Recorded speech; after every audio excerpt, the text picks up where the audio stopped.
Disfrutar del deber cumplido, de saber que soy parte de una organización patriótica que tiene una finalidad clara con la cual coopero, de la que soy un engranaje muy importante que mueve el motor.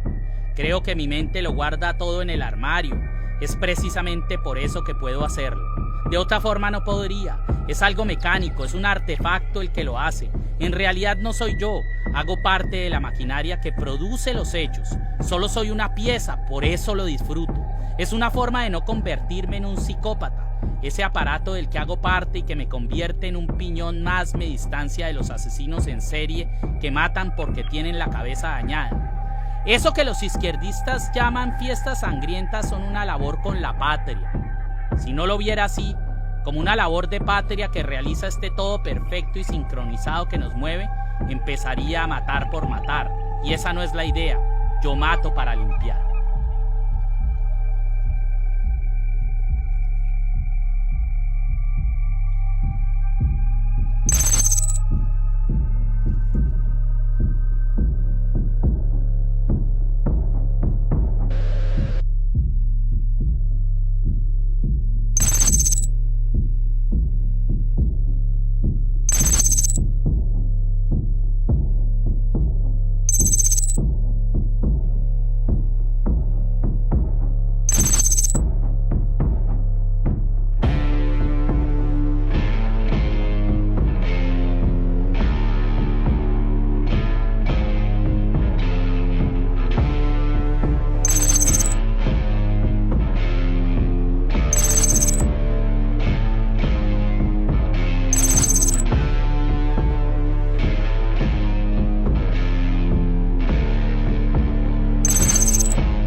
César, con su cámara terciada, militó alrededor de Sudamérica queriendo rescatar con su trabajo nuestra esencia ancestral. La crueldad opresora en contra de los pueblos indígenas mexicanos delimitaría el sendero que nos unió en pro de esta cruzada en la que terminamos empeñando la vida. España a todos nos trajo el mismo maltrato, el mismo dolor. Son las mismas lágrimas históricas las que unen a México con Colombia, me dijo alguna vez mientras nos agarraba una madrugada del 2020, rodando en el sótano oscuro de aquel restaurante donde se filmó la primera temporada de la serie. Nos unen más cosas, le dije, nos une el Matarife. Colombia y México fueron paridos por la misma desgracia, la cocaína. Aquí la producen y la despachan grupos narcoparamilitares como los Rastrojo y los Urabeños, que recogieron las relaciones con las altas esferas que siempre han existido entre la élite colombiana y el cartel de Sinaloa, al que Álvaro Uribe Vélez a través de sus carteles le mandaba la materia prima y le lavaba la plata. Las formas que tomó el genocidio del 2021 son siluetas idénticas como la sombra que cuelga de un cuerpo. Ambos países han mostrado el desprecio estatal por la vida de sus jóvenes. Los poderosos en México aprendieron muchas cosas del genocida de las 3 décadas. Tras el veneno que a gritos le inyectó Zapateiro a los policías cuando prometió la retoma de la ciudad durante las 24 horas más sangrientas que llegó a vivir el país, y motivado por la apología al genocidio que en los medios explícitamente habían realizado Uribe, Duque y el ministro Molano, se conformaron escuadrones de la muerte amparados por la policía y el ejército.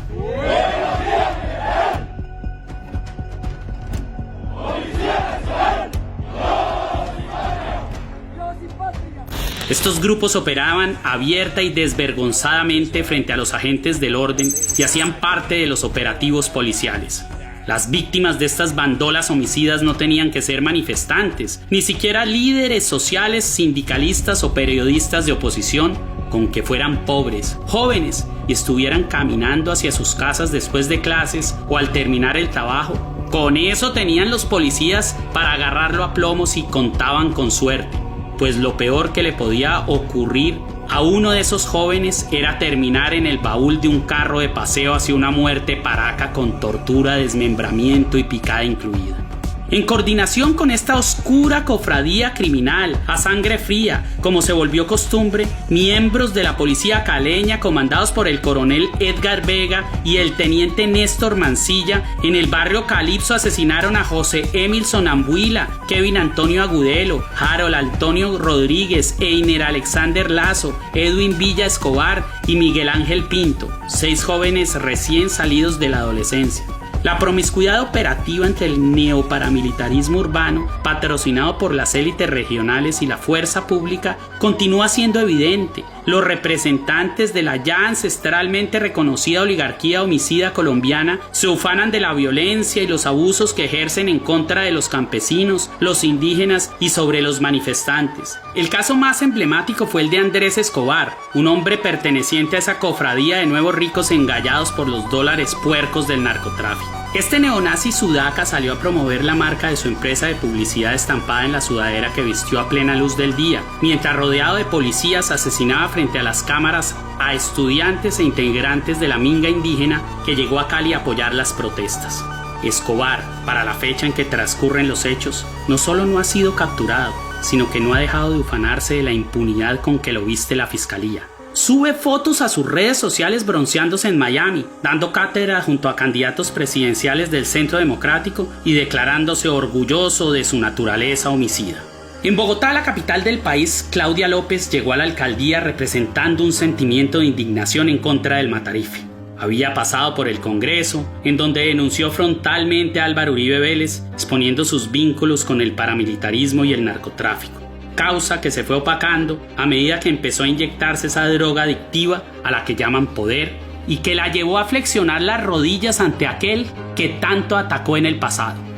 Claudia López, como prueba de su arrepentimiento, concilió y retiró el denuncio penal que había interpuesto en contra del señor Masacre y les abrió espacio a varios de sus compinches en la alcaldía, entre ellos a William Vélez, dueño de la electricidad en el país y socio de los chinos en el metro de Bogotá. Vélez es lavador de dólares de la mafia y del paramilitarismo, patrocinador del genocidio y filántropo consagrado que le donó varios terrenos a los hermanos Castaño para que construyeran en ellos campos de entrenamiento y exterminio. Claudia López se congració y logró purgar sus culpas con el partido neonazi colombiano Centro Democrático a través de sus actuaciones represivas que han dejado muchas víctimas regadas por la ciudad y que van desde agresiones a vendedores ambulantes y desalojos ilegales a comunidades marginales hasta el sofocamiento de manifestaciones que han cobrado la vida de decenas de jóvenes. Ella no ha obrado sola. De la mano de miembros de la cúpula uniformada, en Bogotá ha impuesto la ley del terror policial. El general Jorge Luis Vargas fue el segundo al mando después del ministro Molano. La historia también lo habrá de tener en cuenta al momento de repartir responsabilidades. Con Zapateiro coordinó la Operación Fénix.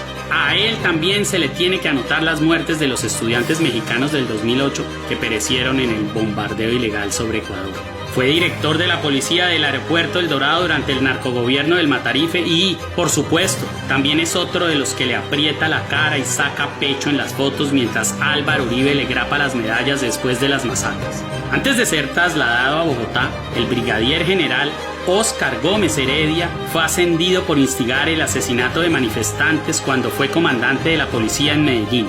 La sonoridad de sus palabras desbocó el caudal de sangre en la ciudad.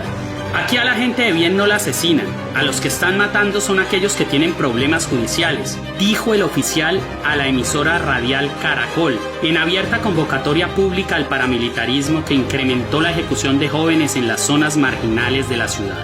Gracias a este uniformado aclamado por Duque, se gestaron los informes que resaltan en mayúsculas la muerte de 11 asesinatos juveniles en esta Bogotá gerenciada a plomo por aquella mujer de pelo corto, supuestamente promotora de la tolerancia y representante de las minorías que en sus mejores días se rasgaba las vestiduras denunciando la violencia paramilitar. Violaciones, secuestros, abusos de autoridad, hostigamientos y graves agresiones físicas son los hechos narrados en los interminables folios que soportan la documentación de la tragedia por parte de las entidades internacionales que acusan al presidente Duque, a Uribe, su patrón y al resto de la jauría por instigadores del genocidio. Las instituciones públicas como la Presidencia, el Ministerio de Defensa y la Alcaldía fueron las que distribuyeron las coordenadas por donde transitó la muerte en la capital colombiana. A Claudia López fue otra a la que el alma se le fue encochinando a medida que transitaba por ese centro escabroso del que se disfraza la extrema derecha en Colombia para ganar adeptos.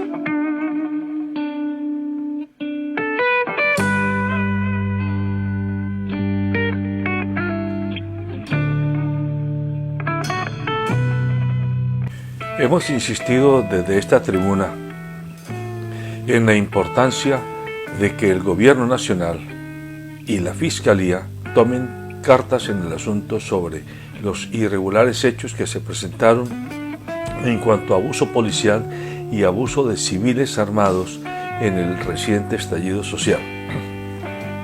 Hoy vemos con esperanza que, en primer lugar, al paramilitar urbano Andrés Escobar lo estén llamando a indagatoria con carácter de imputación de cargos. Esto da una pequeña luz sobre este túnel de oscuridad en el que hemos caído cuando la policía terminó, en lugar de estar al servicio de la ciudadanía, al servicio de unos cuantos particulares que se han considerado dueños y señores del territorio y de la misma policía.